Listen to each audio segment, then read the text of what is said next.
Yeah, now I think Oh, we're there. yes, good. But So, don't let me interrupt you. You were saying, so we're here tonight, today, this afternoon, whatever time it is, wherever you are. We're here to learn from each other, and especially from somebody that I have a dear affinity for, somebody that he's changed my life with his level of love and service. Um, he has helped me to see so many things in my coaching business and in my world and in my life that has helped me to show up in a different level of integrity and a different level of love and service for the people that I'm with. And I'm very, very, very grateful and excited to have Raghav Parkash here today. He's London's sharpest coach. He didn't wear a suit today, but he usually, The sharpest coach. All yeah. right. And one other thing I would love to have everybody mute. Um, and if you have a question for Raghav, he's my creation of this is that Raghav's going to share a little bit about his journey from the beginning, and he's going to tell you he was immediately successful. He had no challenges at all in his business. He had 50 clients the first day he started, and that way you understand that all of you are not like him. Um, that he didn't go through anything that you went through. He's going to share that with you now and tell you that. I it don't was know. actually We're going to 60 find out. clients. It was 60 clients, Robert. I said 60, not 50, 60. 60. Okay, cool. I knew it was 50 or 60, but we're going to turn it over to Raghav. I'm very grateful for you, Raghav. I have a deep love and appreciation for you and for what our relationship has created in my life and your willingness to help me to see the value in coaching, and your willingness to help me to see just your gentleness and the way that you help me to say yes to the relationship with you and to invest in myself by saying yes to coaching with you. And I'm very, very, very grateful. And I want to turn it over to you. Thank you for those kind words I receive, and that's very generous as always. And it's my honor to be in your corner, given how extraordinary you are. And that's reflected by the community you've created. I'm not that active on Facebook anymore these days, but the little I have gone on in the past, it's amazing just to witness what you've done and the way you've brought so many people together in service. You're demonstrating service. And that's what today is going to be one of the themes we'll talk about, but a real acknowledgement to what you've created, Robert, and the way that you are in the world. Here's the thing, and again, this may be something to talk about, but behind every quote unquote extraordinary coach, brilliant coach, transformational coach, is an extraordinary client. Behind every single extraordinary coach is an extraordinary client. It's not that the coach is a magician. It's not that the coach is the guru. It's the client that makes the coach good. Right? It's the client that's the genius. So what I get to do is what people call coaching. Sure, you can call it that. I don't call it coaching. I call it something so much more than that. But this is the very, when they have that thing on Facebook where they say, what's a stupid way of describing what you do? What's like a silly way of describing what you do? So dentists say, oh, I get to put my hands in people's mouths all day, right? If I think about a stupid way of describing what I do, I get to sit on a screen and metaphorically eat popcorn watching amazing people. That's what I get to do every day. I get paid for it. And I get to learn from these people. That's what I get to do as a coach, that I get to be sat in front of geniuses. So I look for geniuses in my practice. I don't just work with anyone. I want them to make me look good. That's what Robert does. I know this sounds crazy, but one of the best secrets in coaching is to have people that are going to make you look good. Why would you work with anyone otherwise? Like if they're not willing to do what it takes to be extraordinary and they're not committed, well, what am I doing this for? So I receive everything you said, Robert. And I get to be the guy who turns up to our calls and sit and see how incredible your commitment is and what you're doing in the world. And this is just one of the many expressions. So thank you for doing what you're doing. So slightly in a different direction to what Robert was saying, I've been coaching for 10 years full time, in the industry for about 14, 15. And I wouldn't call myself a natural coach. So I know we joke, and from Robert was saying from year one, etc. But really, for the first few years of my journey as a coach, I probably did all the things you shouldn't really be doing. I probably did all the things that I don't think, like I look back and it's been my journey, but when I see who I was as a coach when I started out in year one, it really wasn't great. I would have probably paid myself not to coach me. That my evolution over the last 10, 12, 13, 14 years has been massive. And it's a big part of being on the journey. So what we're going to talk about today, I want you to know that I don't call myself a master. I don't call myself an expert. I don't call myself a guru. I don't think I've got this whole game nailed. But what I can do is just say, hey, I'm on the journey with you. I'm walking alongside you. This is what I've seen over the last 13, 14 years. It's enabled me to build a successful coaching practice, working with clients that blow my mind. This is what I'm seeing. Not this is what I've absolutely nailed. This is what I'm seeing. And this is what I'm leaning deeper into to expand everything that I'm doing. This is what this looks like for me today. So I've been coaching for the last 14, 15 years in the industry, full-time, 10 years. And during that time, I've built my coaching practice one-on-one, working with amazing, extraordinary people. How I got into coaching was a pure accident. When I was younger, I went through a lot of challenges, emotional challenges, psychological challenges. I struggled with my mental well-being. When I was around 17, 18, I went through depression. And I had an eating disorder that I'd carried with me a lot of my life. And I've been going through my own challenging trials and tribulations at that age. And somehow things magically, in the most amazing way, turned around. And I found something in me. I don't know how, I don't know why, things in my life just clicked. And my mum jokingly at the time said, you'd be amazing at this type of work. You should be some sort of coach, speaker sort of thing.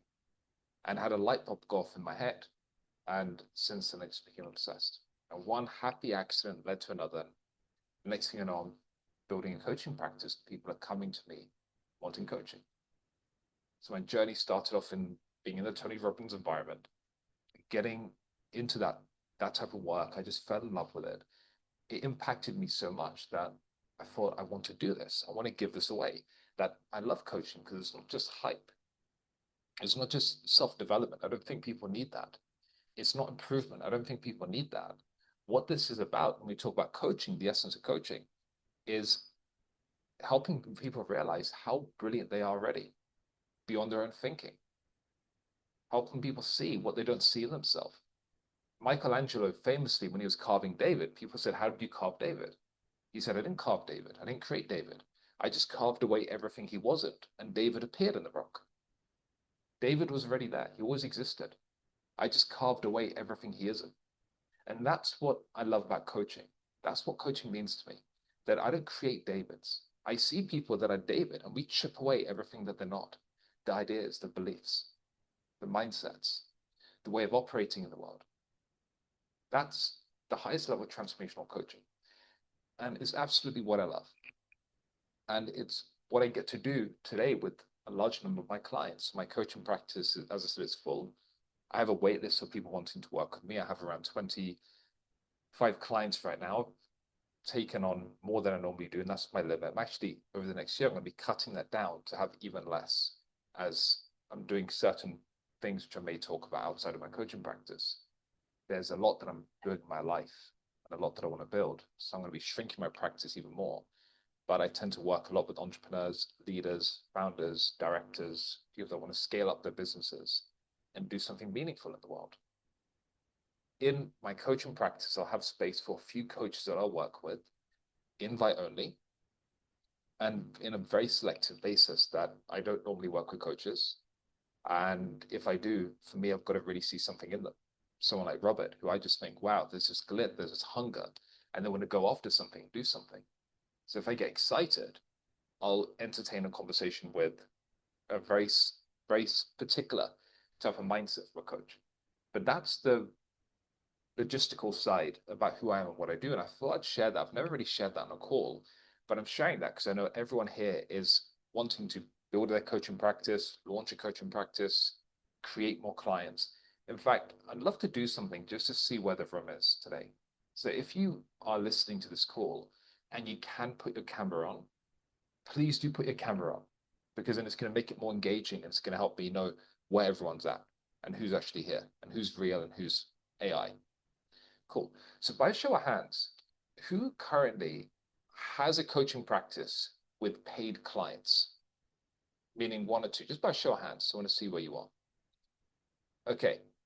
Who who would say they're in the space where they want to build a coaching practice? So you're new to coaching and you're thinking, how the hell do I go about this? How do I get paid clients? Right? Nice and high.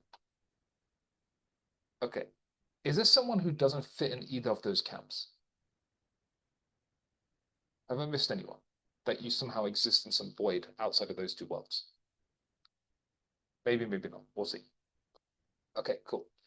So what I want to do is make today as useful for everybody here as possible. I've said enough about me. I don't want to focus on me. I'm not here for me. I'm here for you wonderful, beautiful, gorgeous people. And we can dive into anything that would make today's conversation really useful for you. Anything and everything. There's nothing off the table.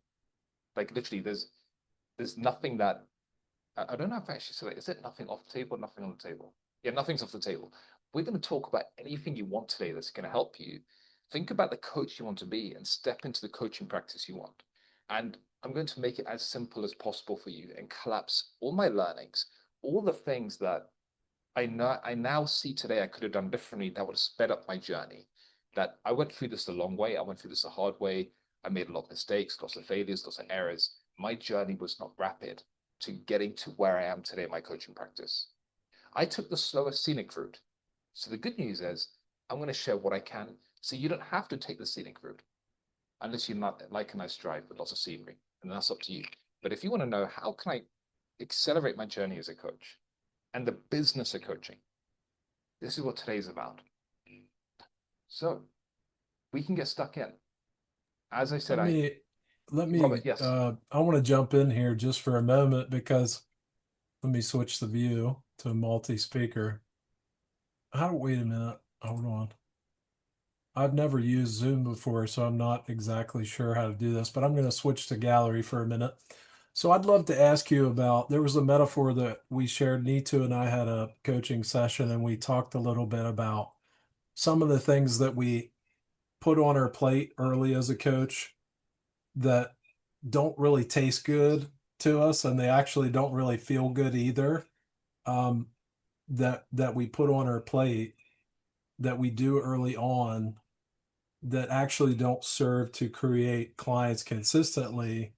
And I'd love to create a distinction between what were the things on your plate that tasted good and also were fulfilling and gave you energy and filled you up and led to paid clients, and what were the things that tasted bad and didn't make you feel good and didn't lead to paid clients. Because I think that distinction could be helpful for the people here in the call to see the two different things from your perspective, because I have a perspective on the things that I did that didn't work and didn't taste good to create connection and relationship. And you have an experience of what was for you. I'm just curious if what that is for you is the same as what it was for me, so other people can hear, and then I can reflect, and then we can do some questions. How does that sound? Yeah, absolutely. And tell me if I haven't exactly answered your question or spoken to what you've been pointing to, Robert. I think there's two different levels here. One is I can talk about the practical side of it, and that can be useful. But when you hear someone talk about their coaching journey, the thing to really see, and this is what slowed me down, this is the biggest single thing that slowed me down in building my coaching practice, is I didn't trust myself. I didn't trust myself. I didn't listen to myself. I would look out in the world and I'd see all the coaches I had hired, and I would look at what they're doing and I would try and do what they're doing. The problem is you're not baking a cake. You're not making lunch. You're not cleaning a car, right? There's some practical things that if you do what other people do, you'll get what they've got. That works with a lot of the world. When it comes to building a business, those rules don't apply. In fact, something me and Robert always laugh at is I don't believe in any rules. I say there's only one rule. There's no rules. There's no rules to build your coaching practice. It's whatever works, whatever literally works. That I have this distinction I was telling, I think Robert the other day, called the Snickers bar distinction. That I had a client say, hey, I'm creating clients doing this. Is that okay? And I said, if you can create clients by going into the train station and throwing chocolate bars at their head and they will become clients, I will join you and we will get a big box of Mars bars and we will throw it at people's heads if that helps you create clients. Why it's called Snickers bars, I've realized if you throw Snickers, because it's got nuts in it, it's got more density. So it's like, bam, like a more solid punch. So we created the Snickers bar distinction. And me and my clients laugh about it, that whatever works. If you can go outside in your high street with a bell and say the world's going to end, by the way, I'm a great coach, hire me, and people are queuing to work with you. I want to know what your secret is. Like, so that's my ethos, that it's not about what do I do, it's what feels like it's working for me. What am I curious about experimenting with and seeing what works for me? It's like you're at a theme park and you see these water slides and you see the slide that's got all this water gushing down. And you know if you jump on it, it's going to take you with it. And then you see the slides that don't have that water. It's going to be a harder push. It's not that you can't get down the bottom. It's just not going to be as fluid. So everybody has got their own way of creating clients.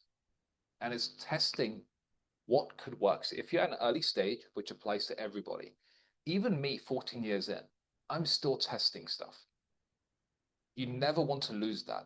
The minute you lose that, you lose your growth in your coaching practice.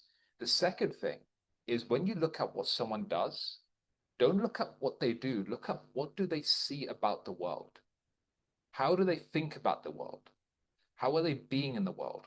Because if I see what Robert does, and let's say Robert's great at just going to events, connecting with people. He's a people's person. For some coaches, they'll do the same thing and they'll struggle. It won't be their formula. Like what I really love that works for me when it comes to building my practice is public speaking. That I love going to events. I love delivering workshops. I've done around 367 workshops over the last 4, 5, 6 years from my own community group, through public speaking on people's events, through speaking at conferences. And when people get an experience of what I do, they want to have a conversation with me. So that's my way. Like I love giving away experiences like that. I can't stand having to use social media. There are some people that are amazing at that. It's not my thing. I just want to get on the phone with someone. That if I can jump on the phone with someone, I'm good at drawing out stuff and sort of putting out content, which some people are crushing at doing that. Like if someone said, would you rather have to post on social media every day for a year or force feed yourself to watch Emily in Paris, I would go Emily in Paris. And that would have no benefit in my coaching practice. Like I struggle with certain things like that. So it's about what does your instinct say? You don't want to get consumed by what everyone's doing. And it's very easy to do that as a coach. Looking out in the world, seeing what everyone's actions are. That's not what grows your coaching practice. That's what stops you from tuning into your own intuition. Right? Intuition is a secret weapon. Everyone harnesses instinct. And it doesn't sound very solid. And I wish I had something more robust for you, but as a coach, listening to my intuition is what's grown my practice. And there's a lot more we can talk about this. But how does that sound, Robert?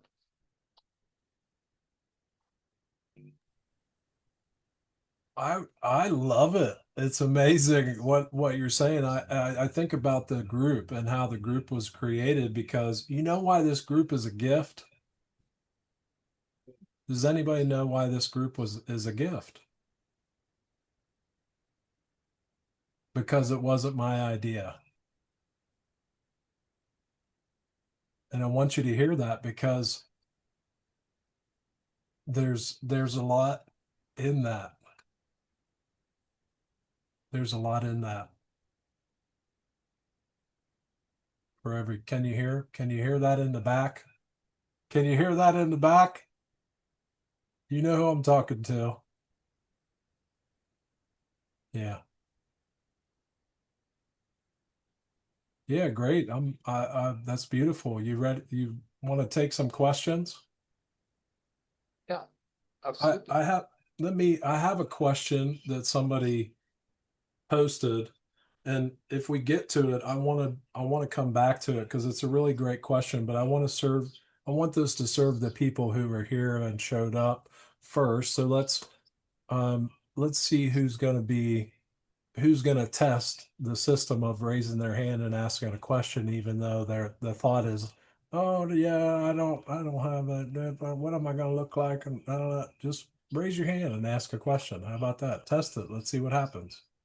Yeah, so you've got the virtual hand raising things that Nito has been our first person to get stuck in. Raise your virtual hand, and then it forms a queuing system as well. So if you have a question that you want to dive into, like Nito, like Kenal, I hope I pronounced your name correctly. Wonderful. And Megan, let's queue up, and there's no stupid question you can ask. There's no question here that's not going to serve the group. So whatever would make today useful for you, my commitment is being on here as long as you all want to be on here. If we run over and everyone has time, Rob has time, I will be on here as long as you need. I'm here for you. And I want to make sure you get every single question, curiosity, insight that's going to serve you to be where you want to be in your practice. So, Ethan, your hands raised first. This floor is yours. Great to meet you. Hi, Raghav. Absolutely a pleasure meeting you. Heard a lot about you, and absolutely fantastic to meet you and hear your story. So, a little bit about my story. I have always been into banking and finance and stay at home mom, depending on situations. And 2 years back, I got laid off because the interest rate was skyrocketing, 150 people one day, and I was one of them. And it was like just a week before Thanksgiving, and I know this is not the time I'm going to find jobs. And I started looking into something which can just give me a little bit more, make me more human rather than a little bit of robotic life that I was living. So, and I got into Tony Robbins courses. I completed my Core 100, Core 200, and currently doing a course on trauma. So, lo and behold, I got into coaching first to work on myself. And now I love this so much that I think that I can help others. During the course, I have already done, I'll say, close to 180 hours of coaching with other coaches. And, some of the relationships are still continuing, but not on paid basis. And now, of course, I am like totally lost in this game. As you said, everybody has their own way of going.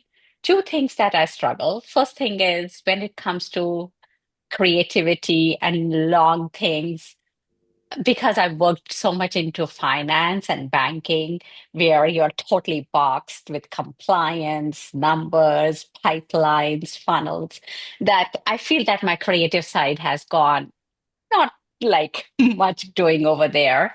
And secondly, of course, Robert and his whole group is definitely a gift. And I really appreciate because I didn't want it to get into that noisy business of being on the internet and posting. And I really come from the place of service. I want to grow and continue in this line. I had some personal, very close to my heart situations. As you mentioned, that you had some situations growing up. My younger one, when he was around 2.5, 2 years old, all these doctors, schools, everybody later were ready to label him. And I really fought with the whole system. Took me 5 years. And today I am so proud of that decision because the child is absolutely fine. He is like, and just one of those things, if I didn't intervene and put my foot down, his whole trajectory of the life would have been very different than what it is today. So, this is one message I really want to get across, but I struggle.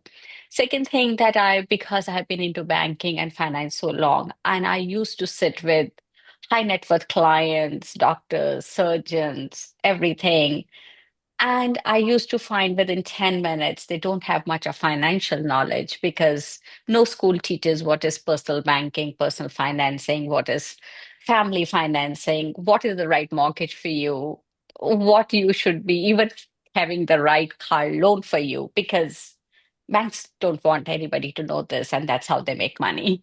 So that is one another area where I think there is a big need, but I don't know how to get into this and venture and make my presence. And third thing that I find is most people really don't know because how to make a decision for themselves when they're on crossroads. Because I suppose the most important way to make a decision is you should have some kind of value system, some kind of anchoring to teach you or guide you. Okay, this is the right path. It might be difficult to begin with, but slowly you can understand where it is going to be 3 months down the line or 6 months down the line and what this action is going to lead you to. But that kind of vision, that kind of thinking is not there because a lot of time only education kids get is through school system, whereas the education from the family, the value system from the family, which used to be there from grandparents, parents, a lot of things are missing. So this is where I want to start and base my practice on, but I have no clue much how to market or how to reach out to the people where who I can serve. Great question. Thank you for your introduction, and it's brilliant to learn more about you. Thank you. Okay. So one of the best, and I'm going to change the view so I can see everyone and see what resonates. But if I'm starting out and I want to grow my coaching practice, so how many clients do you currently have, Neetu, right now? None paid, but I have few that I am doing pro bono kind of thing. The two people who have severe disabilities, but I came across through my coaching world and I continue to coach them. So how did you create that pro bono opportunity? It came through reference through some coaching. When I was in Tony Robbins, we used to coach each other. And during this time, I was referred to them through, somebody who asked me, there is one person who's having cerebral palsy and he would love to have some coaching. And through him, I met another friend of his. So these are a couple of people that I coach on regular basis. Okay, gotcha. So if I'm correct, given your experience in banking, finance, there must be loads of people you've got in your phone book that are connected to you that you know, previous clients. No, because if from the bank, you cannot get even one single information, nothing, because you have the bank book at the bank, and we are never allowed to call from my phone or anything. It's always, bank information, and we never cross that line. Right. So is there anything stopping you from, let's say, using LinkedIn and contacting people you used to work with or clients you used to work with? LinkedIn, I do post regularly, but I haven't reached out individually. I do post everything like, content and letting them know this is what my new thing is. Everybody reaches out with some kind of, it's great to hear you are in the right space. We look forward to your journey. And, those kind of conversations I do get, but nothing deeper than that, or people liking, or it was a great post. It was good to know, but it's not getting any further from there. Okay, cool. So what I'd recommend, and this is going to be useful for everybody on the call. Here's a distinction I want to share with you. Nothing ever gets created outside of a coaching conversation or any conversation. Nothing is ever created outside of a conversation. So if I've got loads of people on LinkedIn that I've got and I'm sharing about what I'm doing, now there's a way of sharing what you're doing that can be really useful, which we'll talk about in a second. But one of the things that I would do if I had people I'm connected with on LinkedIn, I would say, for example, hey Neetu, if you're one of my connections, say, hey Neetu, it's been a while. It'd be great to connect. I'd love to hear about what you're up to in the world. And there's some changes that have happened in my world that I'd love to share with you that I think could be really useful. Mhm. Why don't we have a virtual coffee? And all I want to do is if I've got people in my world, I want to be in conversation with them. I want to be connecting with people because there's nothing wrong with social media. And I can go down the social media route. And there's a way of posting social media that's really useful. If I was going to use social media, I don't want to speak to people like I'm a guru.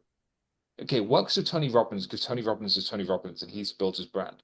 In today's day and age, people don't like being spoken to. They don't like that. What they like hearing is, I'm thinking about confidence. This is something I'm learning through sessions with my coach. I don't need confidence to begin. I can start without confidence. Like if I share that, that's going to land with people better than here's how you become more confident. People want to be Hmm. spoken in conversation with you. So there's a way of using social media, Hmm. which we may or may not dive into today. But the real essence of it is I want to start getting into conversations with as many people as I can. I want to spend time being with people, hearing what they're up to in the world, hearing what they're going through, not just as a challenge, but what's the game they're playing? So the biggest question I have in my head anytime I meet someone is what's the game they're playing? What are they up to in the world? Why do they do what they do? There's a guy who looked at my LinkedIn profile the other day. He's from the dental sector. I just sent him a message. And actually, let's do this live. I want to do this live with you. I haven't actually seen what he's written back to me. He might tell me to go and he might have sworn at me, which I doubt, because he looks like a wonderful gentleman who lives in Switzerland, very well mannered. And but look at that. He did tell me to go and F. I'm kidding. No, I actually wrote to this guy. Check this out. Hi, Stephen. Great to connect.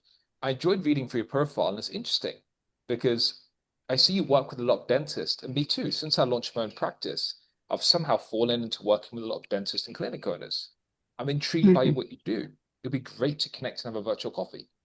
He's written back saying, yeah, let's have a virtual coffee in a couple of weeks. Sounds great.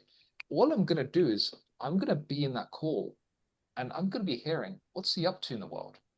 Why does he do what he do? What's his dream? And Hmm. if I think there's something there that inspires me, I might say to this guy at the end of it, look, it's really great having a virtual coffee with you. And I loved what you're up to. What I would like to do is I want to gift you some time with me at no cost. I really love your mission. And I'd like to put an hour and a half, 2 hours aside to be with you. And in that time, we're going to work on these things you spoke about. That you spoke about wanting to now take your program and get out to more dentists in the UK. Would that be Hmm. useful for you if we had some time in our diary where we could brainstorm some ideas together and I can coach you on what this looks like to elevate your business? And he might say, no, no, that's okay. But most of the time, if I'm really in someone's world and I'm getting present to what's going on for them, and I understand this is the game they're playing. Like in my coaching, I tell my clients, I'm not a firefighter. I don't look for, oh, I'm struggling with confidence. I've got imposter syndrome. Oh, things are really bad. That's how I used to try and listen to people when I first went to events. Oh, what's the Hmm. trap I can get them to fall in? I don't do any of that. If I want clients, so my clients typically will work with me for years. If I want long-term clients, I want to look at what's the bigger reason they would work with me. If someone says, I'm struggling with confidence, well, if we injected confidence in you, what would that give you? What would you do in the world? How would your life be different? What might you build?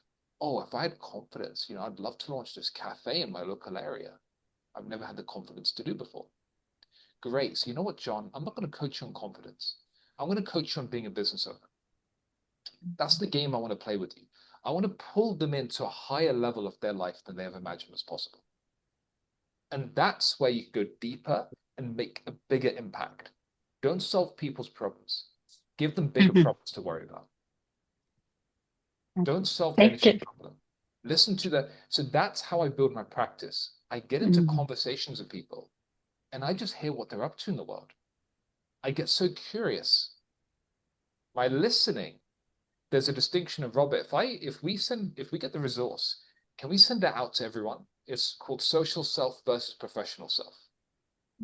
Yeah, anybody who messages me in the group personally, I'll send you social self versus Professional self. Professional professional self. self. Yep. Hmm. Yeah.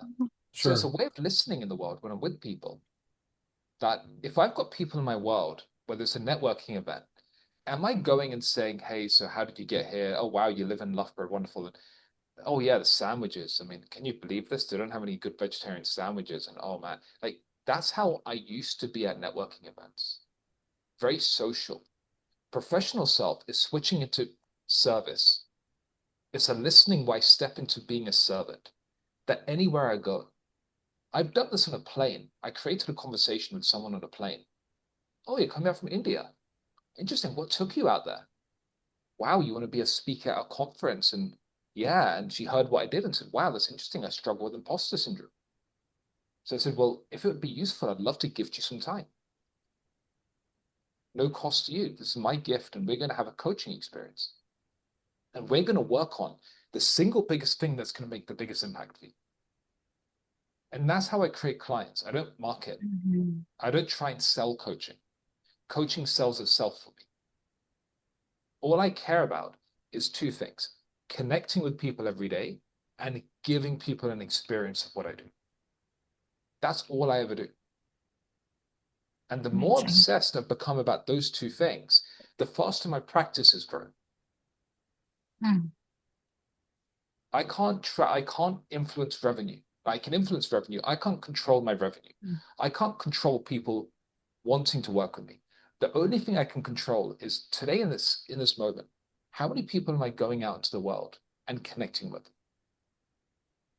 That's the single biggest thing that coaches who build successful coaching practices by word of mouth, referral, invitation. You can do marketing, you can do all the social media stuff, but the most highest leverage activity is connecting with people on a daily basis and being interested, genuinely being interested, because everyone can be your client. Everyone out there in the world is a potential client. How you know they're a potential client is if they have a heart and a pair of lungs and a brain and organs, you can coach them. Everyone could be a client. Your neighbor could be a client. So that's my take for this, Nita. I hope, and I know there's a few things I threw at you. This is really for everyone. This isn't just Nita. I'm speaking to everyone in the room. Was this useful for you? Absolutely. Totally. I agree. And it comes back to the same thing. If you can connect with people, touch a little bit inside their life, open them up, crack them open, and you find a place for yourself. Yeah, totally agree. Thank you so much. Thank you. My pleasure. So here's my challenge for you. Every day Mm-hmm. for the next month, reach Mm-hmm. out to 2, 3, 4 interesting people. Mm-hmm. Hey, you're on my LinkedIn profile, and it's been a while since we connected. It'd be great to meet. I'd love to hear about what you're up to and share some Sounds updates on my great. side. That's all I'm going to challenge you Absolutely. to do. Every day, Gotcha. and whoever else wants this challenge, same thing. Mm-hmm. Every day, connect with 2, 3, 4, 5 people, just for the whole purpose of being interested in them and knowing what are they up to in the world and how can I help. That's it. That's your challenge. If you all do this, 5 people a day times by 5 is 25 a week, times by 4, which is a month, which is 100 people, times by a year is 1,200. You've connected with 1,200 people in the year. If you do that well, you're going to be so overwhelmed with clients. You're going to be saying to me, Raghav, I've got a problem. I'm so popular and everyone wants a piece of me. That's the compound effect. That as coaches, we want to play that long game. We don't want to focus on getting a client right now. We want to focus on every day being consistent. And the compound effect adds up over the year. You're on the right track, Neetu. Have fun with this. Thank you. Sounds great. Thank you. Henal, I believe you're next. Over to you. The floor is yours. Thank you, Raghav. Appreciate you joining us all on this call. You kind of answered pretty much what I was about to sort of ask about with regards to that. But and I was thinking about it the other day actually that I need to get away from social media and just voice note people to say, look, I haven't spoken to you for a while. Would love to catch up with you and see what you're doing, and then bring in the coaching with regards to that. But maybe it might, if you can help, maybe with all of us really, because when I first I did coach, I took my coaching in 2024, and that was again for personal development because I went through, like I'm sure a lot of us have, through major disasters within our life, which I always see as a learning curve. I don't see that it's a failure with regards to what happens to you. However, I got stuck probably for about 6 months where other coaches and people that you look up to, you must niche down, and that held me back, I think, for about 6 months because it's not an ideal person. You know, I'm not looking for somebody who's got 3 goldfish, a cat, drinks oat milk on a Tuesday and a Friday, and uses their left hand. Um, I'm always looking at the problem or what they need help with. So that held me back, I think, with regards to that. And it's, as you said, it's not solving that problem because people can find that, but it's helping people. And I don't like the word 10x yourself because I find that quite a broad subject and very same, but how you can become a better version of yourself. So I kind of narrowed it down to emotional resilience because I felt that has carried me through everything: divorce, health scare where I nearly died, business collapse where I literally lost all my savings, but I still keep that brightness about myself because it's not the end of the world yet. But what I wanted to ask then is it, as you said, is it just focusing on people and just seeing how you can just serve them and that's it? Because as I said, we've gone through all these, you know, some people can find their niche because they've gone through a specific thing. Whereas when you've gone through a career change, when you've gone through near-death experience, when you've had your ex-wife cheat on you twice, when you've lost, literally you had a business for 7 years and you've lost all of your savings because of that. For me, it was just I can kind of help people with different aspects of their life. Any sort of advice with regards to that? Yeah, wonderful question. Thank you for sharing what you have with me. And my guarantee to you is if you stay on the path, every single thing that you've gone through, it's going to be one of the many reasons people work with you. It's going to be one of the many reasons people connect with you, that people don't want to hire a coach that's got it all together. I tell people that all the time. That I said this to a group of dentists the other day when we were talking about leadership. I said, if I literally turned on a hand and said, what do you mean you guys are struggling with practices? Since I was born, I've been hiring clients from day one. People have been paying me $100,000 a year as a baby. Like, can you imagine? You just think this guy is just ridiculous. Get him out of here, Robert. Like, you wouldn't connect with that. So what makes you an extraordinary coach is you're an extraordinary human being. And how you lead in every single one of these situations. Like, I know people out there, but there's one of my coaches, Steve Hardison, people hire him because of the way he is with his wife. He's the best coach on the planet, but because of how he loves his wife, people go, oh my God, I want some of that. Like, I know a guy who's paid him about $300,000 over 2 years just because of the relationship he has with his wife. He thinks, I want that in my world. I want more of that. Like, how can I have what he's got with his wife? That's just incredible. So who you are, in spite of everything you've gone through, is going to make people want to work with you. And the leadership you can exude. So I just want to acknowledge that and your courage to speak it so assertively on this call. I admire that tremendously. That's the first thing. The second thing is I love entrepreneurship and business, and I get why people say niche, niche, niche. And also, it's a load of rubbish. That you see, it depends on the nature of the business that you're running. If you're somebody who has been a management consultant that's worked with banks and you want to become a coach, you might have all these banking connections I need to, and you'll say, I understand the challenges financial professionals go through. I want to work with these people. Great. And that's your background. Go and do that because you've built up that equity. You've built up that understanding where you know how certain people think.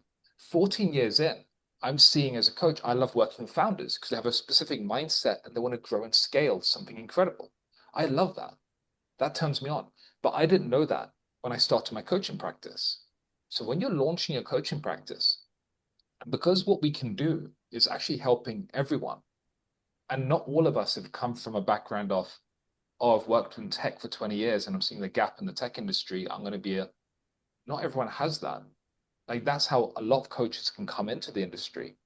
What we do is we fall in love with personal development. We want to share this with the world. So the way you build your practice is not even just serving people. There's a level below that, which is every day connecting with people and being curious. That's it. But that's my way of building my coaching practice. You can do that online. You can do this at events. You can, I had a group of coaches come together that I was mentoring as part of a school I'm a faculty member on. And I said to these people in London, right, what we're going to do today is you're going to go out in the street and you're going to get curious about people. And they said, what you mean we're going to go and speak to people on the street? I said, yeah, go. And someone almost created a client doing that. Literally by going out into the street and saying, hey, I've just been challenged with something, this task that someone's given me. I'd love to speak to you. What is life about for you? And she found out this person wants to build a coffee shop. Wow, I love what you're doing. This is what I do as a coach. And the person goes, oh, interesting. I really love this sort of stuff. Great. I'd love to spend some time with you and help you with your dream. The rest is history. That's the equivalent of how I create clients. That if you have a niche, great, go and get into that niche. If you don't have a niche, be in the world and be curious. Like I was telling you about my coach, Steve Hardison. The guy is the #1 on the planet. He's retired. He's invite only, word of mouth. He charges $200,000 a year. You have to be with him in Phoenix. He won't see you online. He won't coach you on the phone. He's had billionaires try and pay him millions and fly out to go and coach them. And he goes, I'm not doing that. He will only see you in his house. Very strict rules. The way he creates $200,000 clients is he's driving down the road and he sees someone who's got a broken down car and he goes to help them. And he gets in conversation. And because he's so present and loving with people, they want to hire him. And they pay him $200,000. He's created clients at the petrol station. He's created clients in the weirdest situations you can imagine. And when I asked him how he does it, he said to me, I don't have a business plan. I just go and love people. That's my mission. I just love people. I don't have a business plan. I go out into the world and I just love people. And I know it sounds fluffy, but love is the most powerful force of business. That if you go and love people, they feel it. They genuinely. They feel heard. They feel seen. How many people in the world are out there really loving and serving and hearing people? Giving people that level of presence. To look them in the eye and hear them so deeply that you start hearing yourself think for the first time. That's how coaching's a gift. So that's how I create clients. I just go out into the world and I just speak to people. You don't need to have a niche. Experiment, test, be with everybody. Meet people, throw stuff at the wall, see what sticks. And one day when you're doing this, you might find a niche you really love working with, like I'm slowly getting there. But I work with everyone. I had to explain to my wife, she said, Raghav, one of your recent clients, when I first met her, was a escort. She said, what did you coach the escort on? Well, I said, the escort came to me. She said, I'm an escort. I love coaching. I don't have a niche in working with escorts, but that just happened. I've worked with every single industry on the planet except astronauts. So you don't need a niche. All you need is a curiosity. And it'll take you the furthest distance you will go. I'm curious, how are you hearing this? And is there something that's resonating with you? Yeah, no, it certainly does, especially, what you said about just giving. I mean, I do volunteer once a month, help the homeless in London, and that just makes me happy because time is something people can throw money at things, but time is something which is precious. We all have what is it, 86,600 seconds in a day. So we all have the same sort of amount of time. But even when I had the restaurant, you probably remember because you're from the UK when there was a Marcus Rashford free school meals. The first thing that we thought of as we had a restaurant, let's just give free food away to people that can't afford it. And it was not about, oh, we're going to get extra marketing and we're going to get this and that. It was literally the love of just helping people. And it definitely resonates because you don't see things that happen then, but you'll see things that happen in the future. And it did happen because it got picked up, and I get to appear on BBC Radio London once a sort of every 6 weeks, where I get to speak at a certain thing. So I look at it as that, that sort of thing that you do with love, where you don't expect anything back, will come back to you at some other point when you're not expecting it. But it's just, I mean, that's why I believe I love coaching, because I just want to help people. And that's it. I don't think about this, that that people go on about, obviously you're in a different wage bracket, but I need £10,000 a month or something like that. The more people I know that I help, the more people they can then talk to other people and say, you really need to speak to Hannah because he just listens. So yeah, no, thank you for that. It's reassuring. You're all farmers, right? Every single one of you is a farmer. You're an orange tree, you're an orange farmer. If all you did was plant orange seeds and water them, and you kept doing that, you'd have loads of oranges, more than you can count. Here's the thing about coaching. The more I make it about the money, like I love goals, I love ambition, I love aspiration, doing extraordinary things. Like I love clients that are super driven that want to make a dent in their industry. But the thing about, like someone said, how do you think like a billionaire? You get all these positive videos online. Here's the thing, billionaires don't go, right, I'm a billionaire. All Elon Musk thinks about is where can I add value in the world? What's the next crazy project I can do to serve humanity? They don't care about what they wear. They don't care about the brands. Not that there's anything wrong with that. I love all that. But that's not where their focus is. They don't care about any of that stuff. All they care about is what's the most incredible, meaningful stuff I can do in this world. For Elon, it's making Mars hospitable. It's helping Mars become a planet people can move to. It's being obsessed about acts of service. And if you do that, the money will flow. If you do it consciously, we may get into this today, maybe not, but there's a way of giving. So the charity work you do, Hanal, is incredible. But with coaching, we want to give consciously. That we want to create space that lets people show up as a higher self. So there's some nuances which we may or may not talk about today. But I love what you're hearing. Go out there, plant those orange seeds, water them. You're going to have a lot of oranges. That's how this works. Thank you. Pleasure. Megan, floor is yours. Hi, how are you?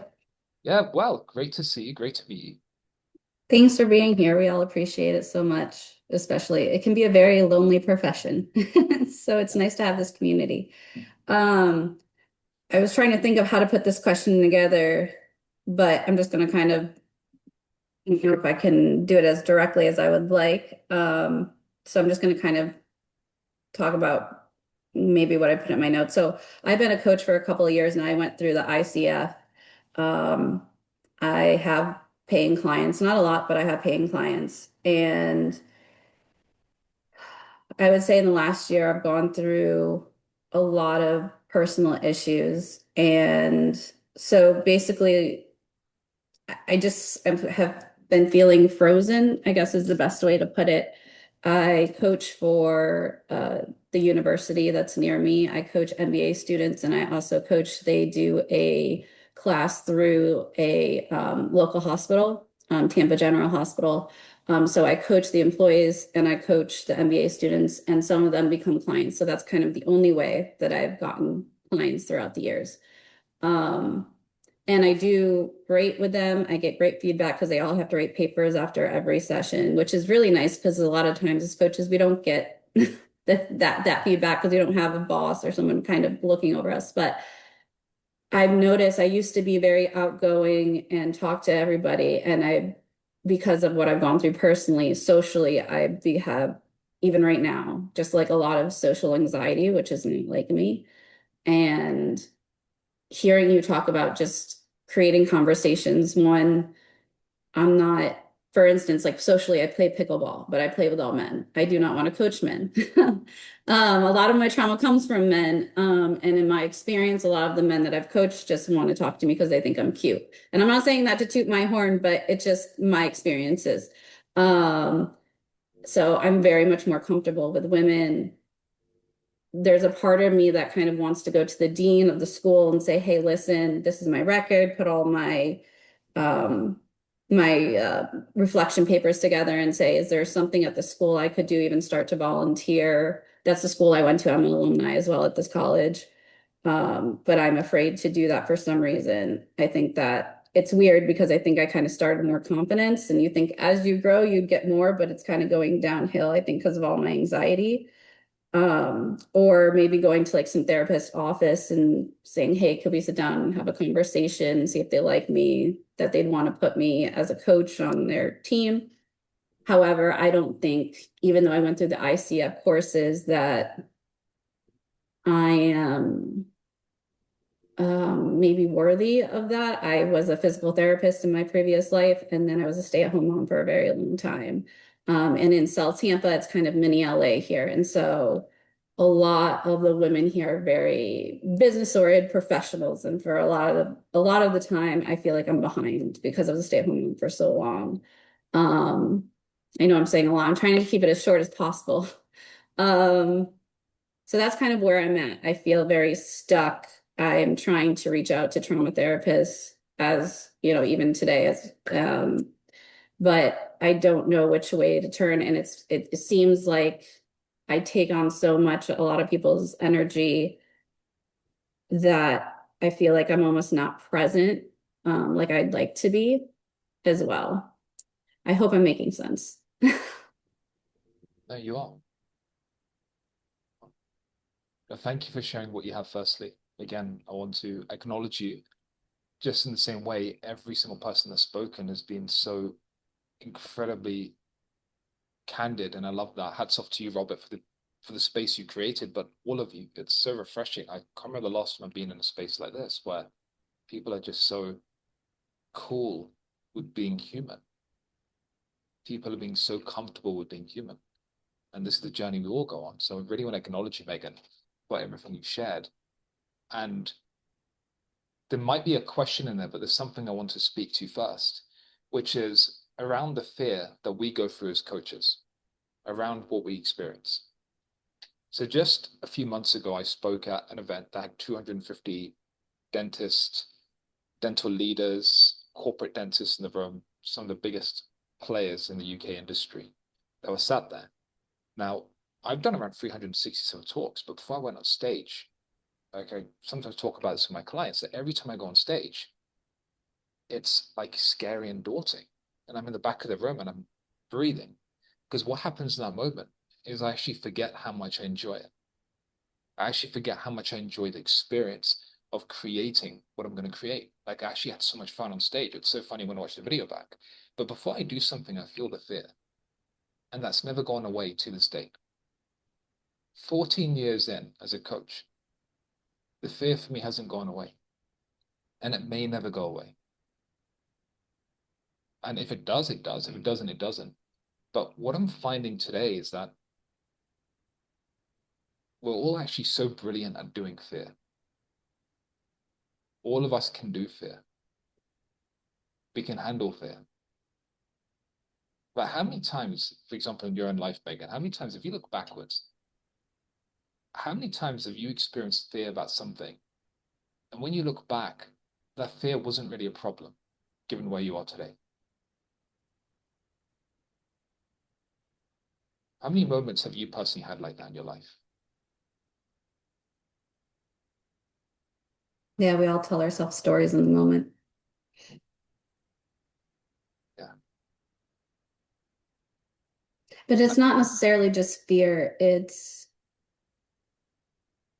even when I'm in those moments feeling paralyzed or that I'm not fully present because I'm feeling like I'm in a constant, almost traumatized state, if that makes sense.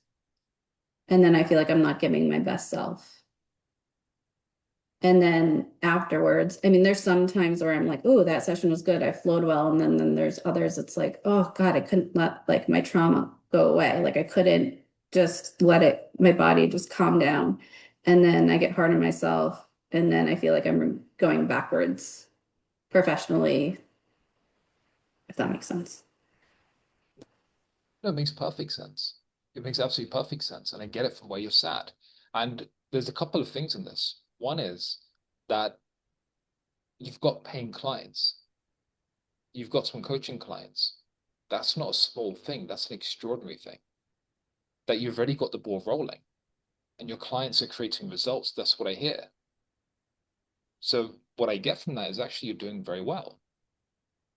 You're giving and you're being in a way that people are having results come through. That's the first thing. The second thing is you'll notice that in some moments, and I really relate to this, by the way, like I really relate to everything you shared. There's nothing here that you said that I'm thinking, wow, I don't know what you're talking about. I used to struggle with this a lot.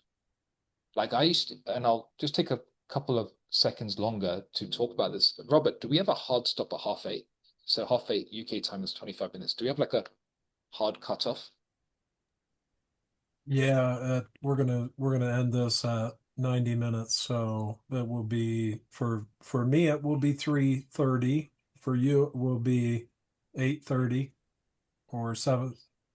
And for wherever you are, yeah, it's gonna be a hard stop. Okay, hard stop. Right. So for a lot of my life, I used to struggle with anxiety. And I used to have this incredible tension that'd be in my chest. And no surprise there that I also used to struggle with asthma. So what would happen is when I'm feeling what I'm feeling, I would absolutely hate it. Like I remember saying to my coach, I have this feeling and I feel like I'm so paralyzed. I'm feeling like I'm so stuck and it's annoying me. And I used to have this anger against it and I used to hate it. And I don't think people really understood. I thought I was alone because it'd be so heavy on my chest that I struggled to breathe.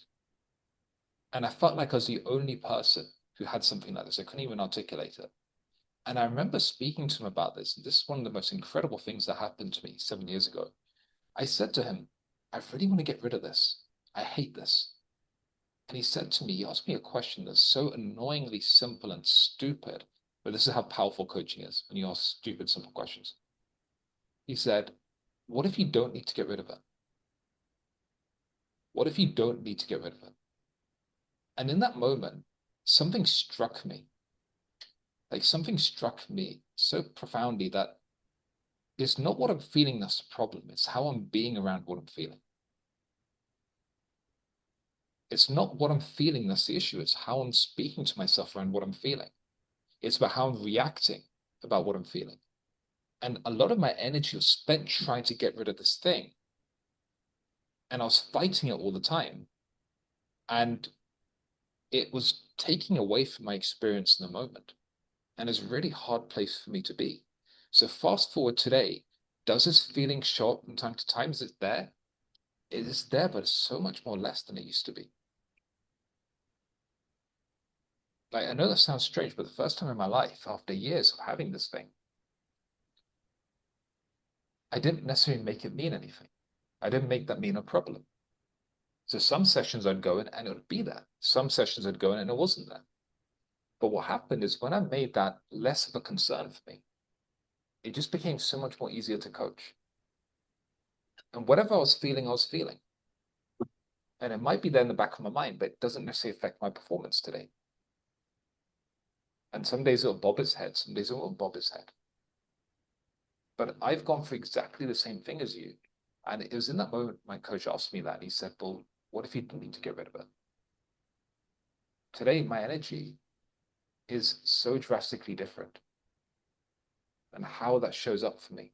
So that's just the first thing I wanted to say to that. And I just wonder if there's anything in that you hear at all that's useful or resonates or connects in any way, shape, or form.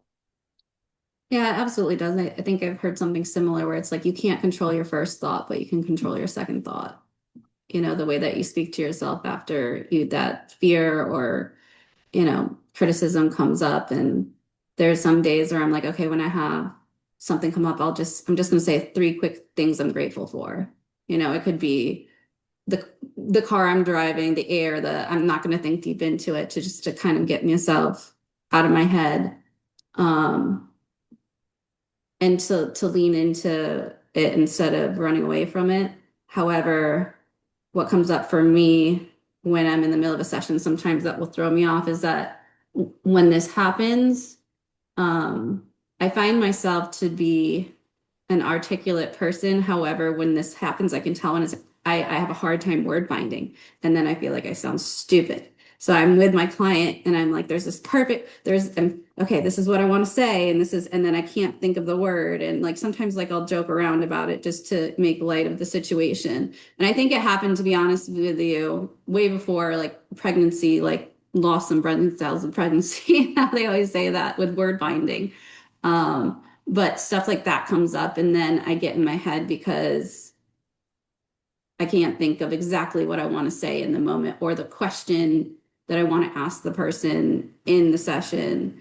And then I become even more frozen. And then I'm like, I feel like, oh my gosh, they're looking at me like I have no idea what I'm doing. And I know that's probably not the truth, but that's the story I'm telling myself in my head.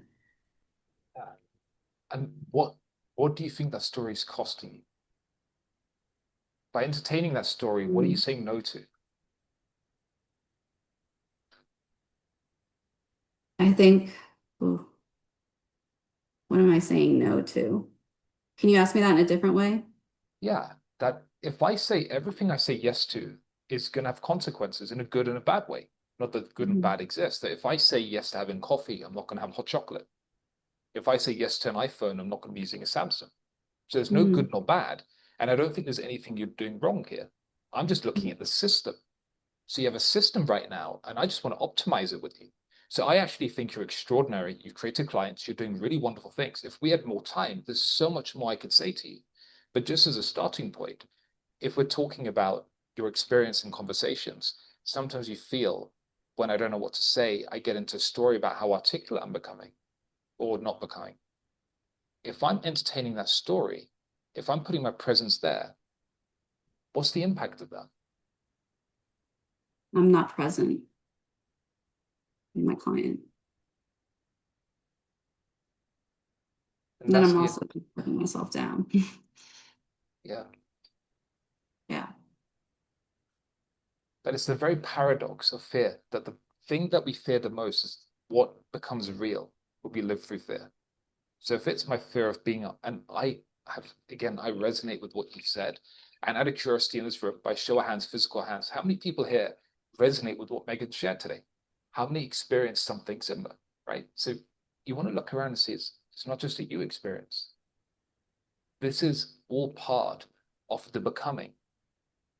That if everyone could build six-figure coach practices by the end of today, we'd be bored. It wouldn't mean anything. It'd be like getting a bottle of water. I don't go to the shop and go, oh my God, I put a bottle of water. Check me out. It's just a bottle of water. This is what makes us so meaningful because we see who we get to become. So there's a really invaluable opportunity for you here that I think you're seeing about how am I being with myself in these moments? Because funny enough, how many of our clients come to us for that in their own world? Oh, absolutely. Yeah. I talk to my clients all the time about how hard they are in themselves, and I can hear it as I'm speaking about myself. Yes. Yeah. Yeah. And that will never end for you, by the way. That's the hmm mountain without the top that I still see so many places in my life where I'm like, wow, I could be doing this deeper. Because when I deepen the way I am with myself, when I love myself more, when I'm more accepting with what I experience, does that benefit my coaching? Right? Yeah, it's interesting. It seems like I don't know if there's anybody else's experience that you'll be going through something, then all of a sudden your client comes to you that day and they say almost like a parallel story to you. And you're like, it happens a lot to me anyway. I've heard it happen. My sister's a therapist and she says it happens to her too. And it's like, it's funny way of the universe kind of, you know, bringing people together to relate to each other in a certain way, Yeah. or that you're not alone, et cetera, et cetera. And this is the curriculum that's going to make you see how powerful you are as a coach. That it's not something you need to become, it's something you are. And this is to all of you. I'm not just speaking to Megan here, I'm speaking to all of you. That there's no becoming, there's being, there's itting, right? You are it. You are everything you look for as a coach. The only thing that gets in the way is this thing between our ears, assuming that this is what we think, which I don't think we do.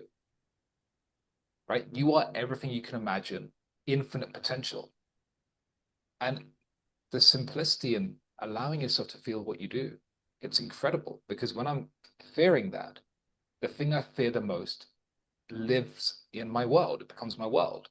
That it's like the person who's scared of losing their relationship, they live into the fear of losing their relationship. They then show up into the world more timid. As a result, they end up losing the relationship. It's a cycle that continues. On the other side of it, if this doesn't become a problem, what I'm feeling, if what I'm feeling isn't an issue, Like, oh, I notice I'm feeling this today. Oh, interesting. I notice there's a story. And if I don't make myself wrong for that, if I don't judge myself and engage with that story, what would become available for me in that moment, Megan? What would become available for you in a coaching session?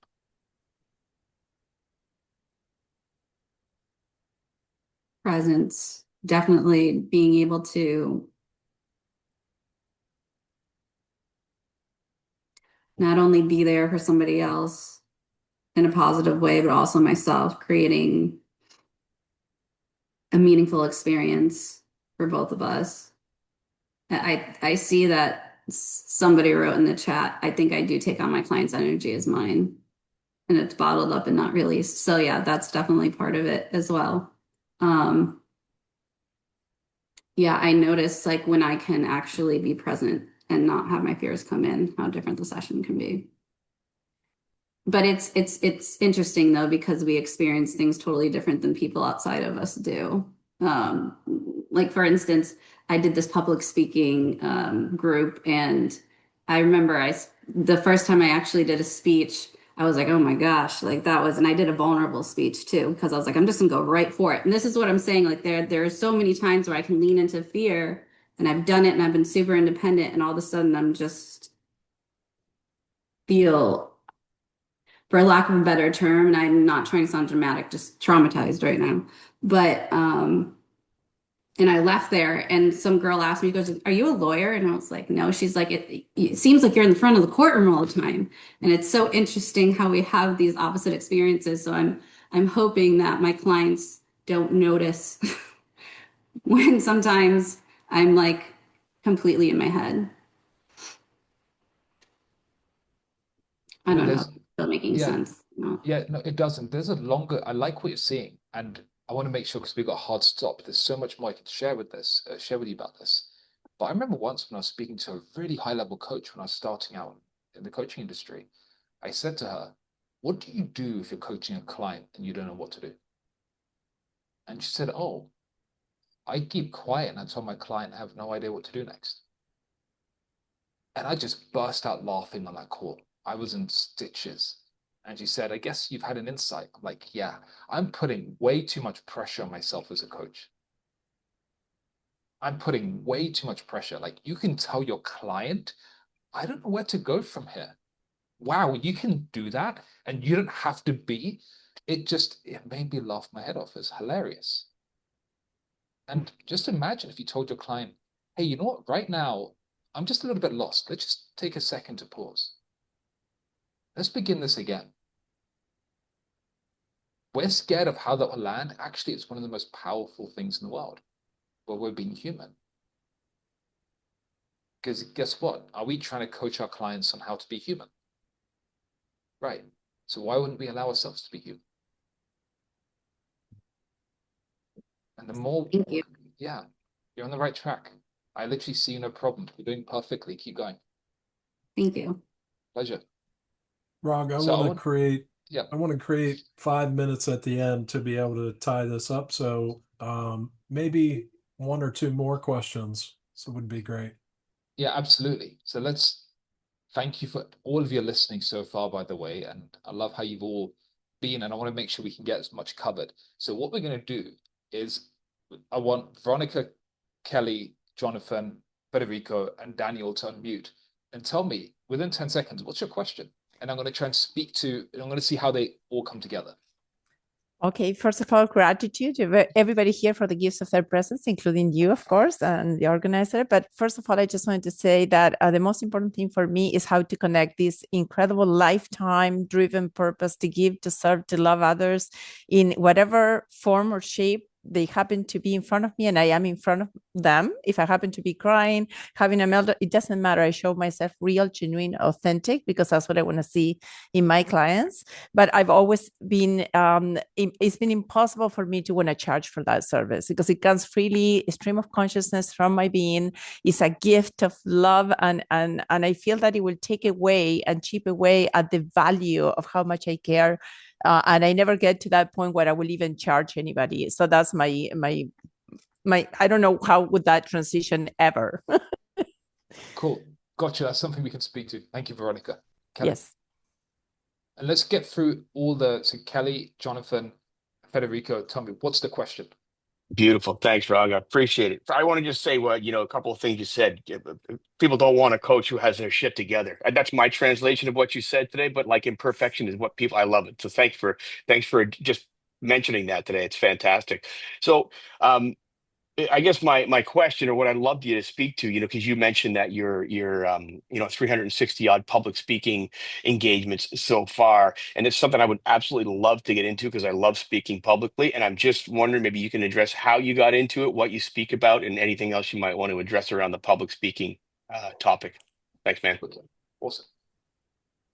Jonathan. Hey, my question is around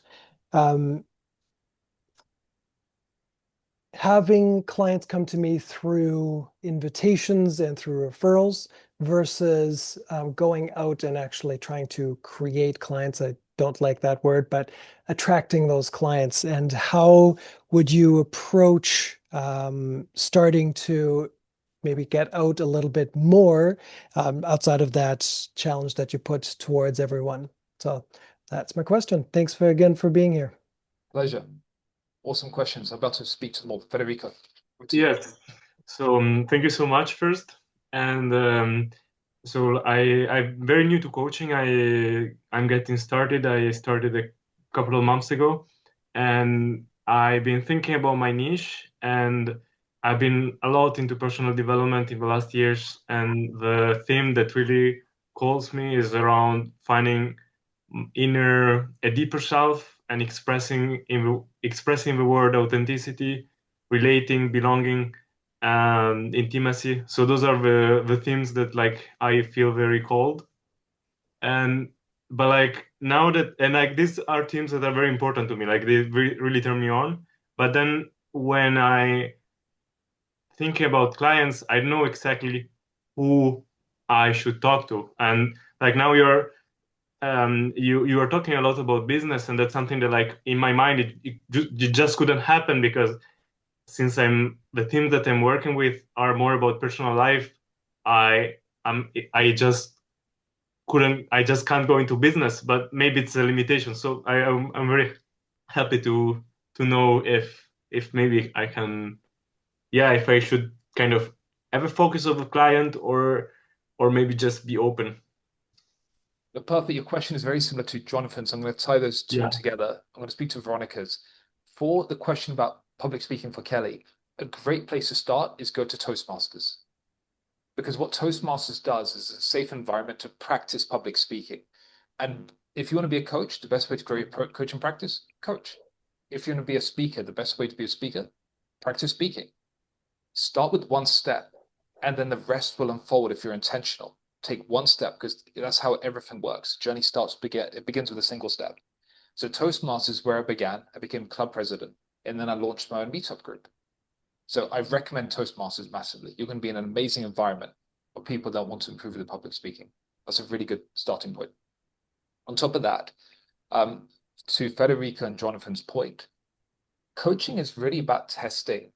And along the way, you're going to find what works for you. So if you're thinking about where's a good place to hang out, especially for you, Federico, if you're talking about the personal side, that might be okay. You don't want to steer towards business yet. And I had that same feeling. But you find your way the more you stay in the game. So the key thing I would do is ask yourself, what are things I love where I could go and meet interesting people? Where are places I could go and meet interesting people? For me, it's on the golf course. I love golf. And when I play golf, I get into all sorts of conversations with people. So I want to put myself in environments where like-minded people would go. If you like intimacy, there might be meetups, workshops, talks by people who are going to relationship events, intimacy events. There'll be loads of people in the room you can connect with. So you want to think about like-minded interests. So what do people I love working with love? And there'll be events, dinner clubs, supper clubs, workshops, Toastmasters, people everywhere. And it's a case of experimenting, and you're going to start seeing what works and what environments to spend more time in. And then there's more to this for another time, of course, we can share.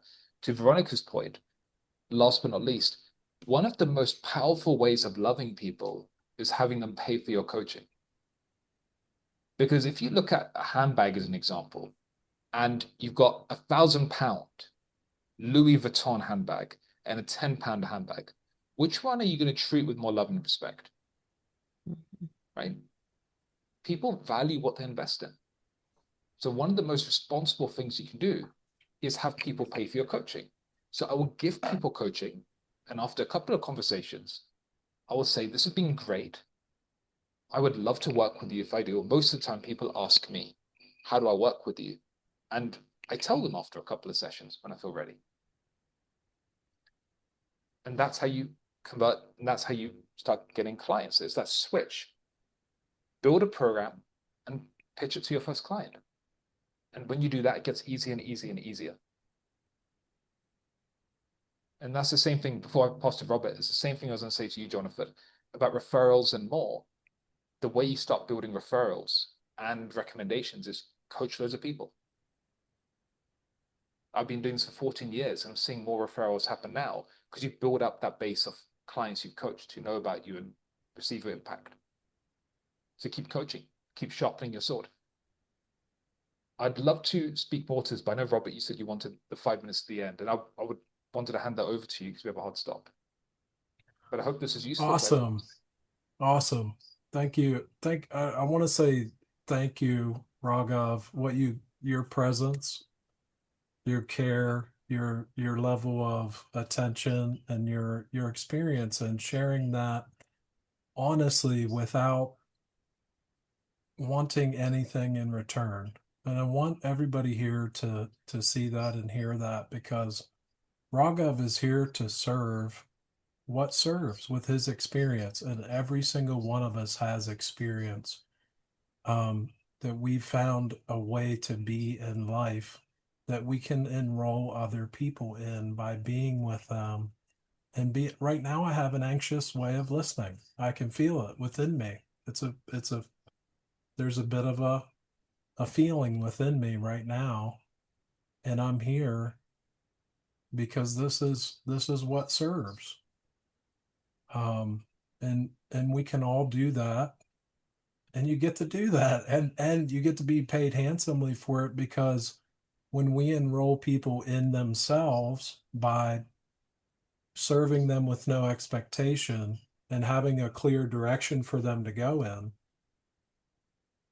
it's a beautiful thing when you see something people value so highly, this thing called money, and they invest it into coaching. That's them investing into themselves. And it's a beautiful experience. That's what Raghav did for me. He did that for me.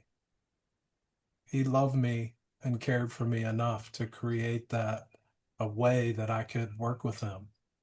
And it was beautiful. And I appreciate that you did that. It helped me tremendously and continues to. And I also want to say, every person who showed up in this call today in presence, in listening, with your being and your attention and your care for the other people that were speaking, that is coaching. Every person that asked a question and shared honestly, that is coaching. That it's all, we're here to serve what serves together, and we get to do that. There's Raghav put his, if you want to connect with Raghav, he put his website link on there. Reach out, and if you miss it, you can connect with me. I'd be happy to get you connected with Raghav. Every person on this call and every person that's listening to this call right now, if you're listening to this with presence, you get to hear and listen to this in a way that you can hear what's going to allow you to step out in service and love, and allow yourself to feel that feeling, and go serve anyway. And go serve anyway, and keep serving and keep serving and keep serving, even when you're scared, even when it feels hard, and even when you're trying to get something, do it anyway, because on the other side of that is something beautiful. And I want to say I really appreciate it. Thank you, Raghav. Thank you, everybody who showed up. Thank you for the questions. If your question wasn't answered here, you can feel free to reach out to me or Raghav. And also the social self versus professional self. Reach out to me and take that opportunity to get that audio and listen to it with presence and share your reflections in the group. Monday, we have a group about listening. We're going to come together and we're going to listen together. In February, we have something called Neurographica, which is beautiful. Message me privately if you want. If you want that, you have to message me privately for the audio, or if you have any questions. But we have a lot of great stuff coming up. I appreciate you all for being here. I love each and every one of you, and look forward to the next one. See y'all. Love you. See ya. Thank Thanks, you. Rob.